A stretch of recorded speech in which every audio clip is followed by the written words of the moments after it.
నాకు I'm honour. ఎందుకు అని అంటే ఒక ఎమినెంట్ పర్సన్ని ఈరోజు మీరు ఇక్కడ తీసుకొచ్చి ఇంట్రొడ్యూస్ చేసిన వే ఉంది చూశారు. డెఫినెట్లీ ఐఎమ్ ఓవరాల్ యాక్చువల్గా వీరరాఘవి గారు. ఐ వాజ్ బోర్న్ 1988లో నేను పుట్టానండి. ఆ టైంకి sir almost he has done his fellowship from the USA. Canada నుంచి ఫెలోషిప్ తీసుకున్నారు. అంటే ఒక్కసారి ఆయన ఇంట్రడక్షన్ చూసినప్పుడు నాకు అనిపించింది ఏంటంటే ఒక్కొక్క పేపర్ కంప్లీట్ చేయడానికి, ఒక పిహెచ్డి కంప్లీట్ చేయడానికి ఎంత కష్టపడతారో మనందరికీ తెలిసిందే. అలాంటిది సార్కి వచ్చిన అవార్డ్స్ జస్ట్ ఒక గ్లాన్స్ నేను ఈ పేపర్స్లో చూసినప్పుడు అంటే ఎగ్జైట్ అయిపోయాను అనమాట. నేను ఇదే బాపుల్ ఇంజనీరింగ్ కాలేజ్లో నా బీటెక్ కంప్లీట్ చేశాను 2009లో. మా ఎస్డిఎం గారు బాపట్ల అగ్రికల్చర్ కాలేజ్ నుంచి passed out. So today is the SDM of our divisional office. అలానే ఆ సార్కి సంబంధించిన ఎడ్యుకేషన్ అదంతా చూసినప్పుడు అగ్రికల్చర్ మీద ఇంత రీసెర్చ్ చేశారంటేనే వారికి మన అగ్రికల్చర్ మీద కానీ మన ఇండియాలో ఉన్న అగ్రికల్చర్ రిలేటెడ్ ఇష్యూస్ మీద వారికి చాలా అవగాహన ఉంటుంది.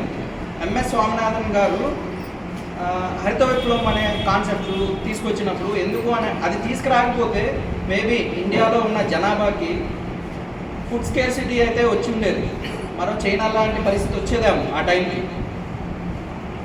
ఇప్పుడు మనం హ్యాపీగా అట్లీస్ట్ బాపట్ల బీపీటీ రైస్ అని కానీ మంచి ఫుడ్ని తింటున్నాము అంటే ఇలాంటి గొప్ప గొప్ప స్కాలర్స్ ఎంఎస్ స్వామినాథన్ గారి దగ్గర నుంచి సార్ వాళ్ళు ఇప్పుడు వరకు ఎంతోమంది ఎంతో కృషి చేశారు. వాళ్ళ రీసెర్చ్లో మనం తక్కువ పెట్టుబడితో ఎక్కువ ప్రొడక్టివిటీ తీసుకురావడానికి నేను గమనించినంతవరకు ఇజ్రాయెల్ చాలా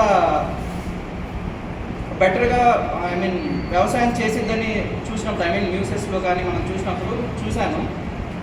కానీ అక్కడున్న జనాభాకి, అక్కడున్న ఫెసిలిటీస్కి మేబీ అది వర్కౌట్ అవ్వచ్చేమో. కానీ మన ఇండియాలో ఇంత పెద్ద పాపులేటెడ్ కంట్రీకి స్వామినాథన్ గారి దగ్గర నుంచి ఇప్పుడు సార్ వారికి ఉన్న ఎంతోమంది ఎన్నో కృషి చేసి తక్కువ వాటర్ రిసోర్సెస్ యూజ్ చేస్తూ బెటర్. అంటే నాది ఇక్కడే మూలపాలెం గ్రామం సార్ నాది. మా ఫాదర్ వ్యవసాయమే చేస్తారు.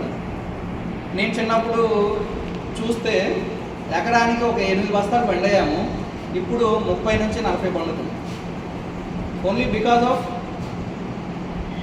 ఇలాంటి రాఘవయ్య గారు లాంటి ఎంతోమంది దాని మీద రీసెర్చ్ చేసి పేపర్స్ సబ్మిట్ చేసి మనకి బెటర్గా అందించినటువంటి ఈ అప్డేట్స్ వల్లనే ఈరోజు మనమందరమే చైనా కాకుండా, అంటే చైనాలో మీకు తెలిసే ఉంటారు, మనం అంటే నేనేం స్టడీ చేయలేదు కానీ మనం యూట్యూబ్లో ఇప్పుడు చూస్తూ ఉంటే వాళ్ళు తినే ఆహారానికి మనం తినే ఆహారానికి చాలా డిఫరెన్స్ ఉంది.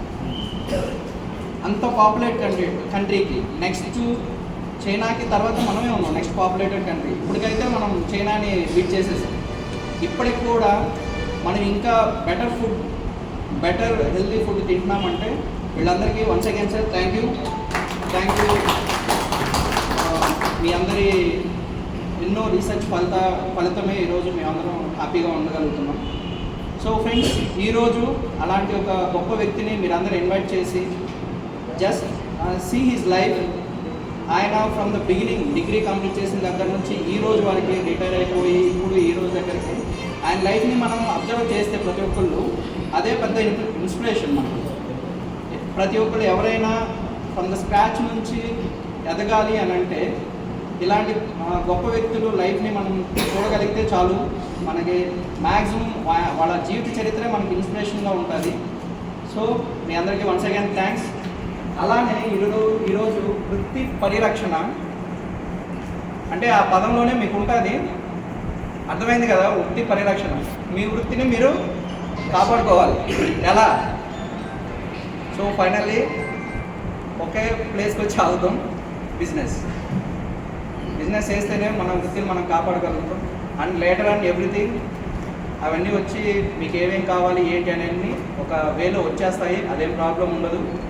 So do your duties and then rise your responsibility. Me